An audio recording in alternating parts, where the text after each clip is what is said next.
আজকে আসলে জরিপ করে আমি একটা জিনিস পাইলাম, সেটা হচ্ছে বাংলাদেশে 4 ধরনের শ্বশুর শাশুড়ি আছে। এক হচ্ছে কর্তৃত্বপরায়ণ, দুই একপাক্ষিক, তিন হচ্ছে হস্তক্ষেপকারী এবং চার হচ্ছে ষড়যন্ত্রকারী। তো কর্তৃত্বপরায়ণ হচ্ছে এরা শ্বশুর শাশুড়িগুলা ছেলের বউদের উপর সবসময় কর্তৃত্ব খাটায়, যে তারা যেটা বলবে সেটাই হবে, ছেলের বউয়ের কোনো মতামত এখানে নাই।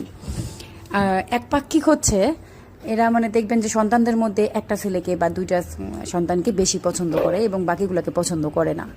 তো এই ধরনের শ্বশুর শাশুড়ি হচ্ছে একপাক্ষিক। এবং তিন হচ্ছে হস্তক্ষেপকারী। এরা শুধু ছেলের বইয়ের যা অধিকার আছে এগুলো হস্তক্ষেপ করাই এই শ্বশুর শাশুড়ির কাজ। এক কথায় ছেলের বইয়ের কোনো মূল্যই নাই, তাদের কোনো চাওয়া পাওয়া নাই, সব কিছুতেই তারা হস্তক্ষেপ করবে। এবং চার হচ্ছে ষড়যন্ত্রকারী। ষড়যন্ত্রকারী বলতে এক কথায় গ্রামে যাদেরকে বলে কূটনীতিগিরি আর কি।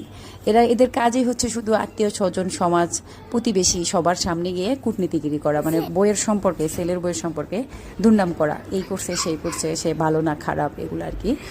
তো যাই হোক, সমাজে বিভিন্ন ধরনের মানুষ থাকবে এবং আমি আসলে পলাশার ঘটনাটা নিয়েই কথাগুলো বললাম। তো কারো কিছু খারাপ লাগলে প্লিজ কিছু মনে করবেন না।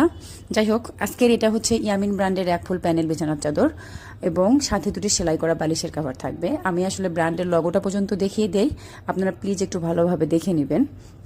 আর বেডরুম হচ্ছে এমন একটা জায়গা যেখানে আমরা শান্তি খুঁজি এবং সারাদিনের ক্লান্তি শেষে এসে মনে হয় যেখানে শুইলে আমরা একটু শান্তিতে ঘুমাইতে পারবো। তাই বেডরুমের একটা বেডশিট হচ্ছে সব থেকে গুরুত্বপূর্ণ একটা জিনিস। আর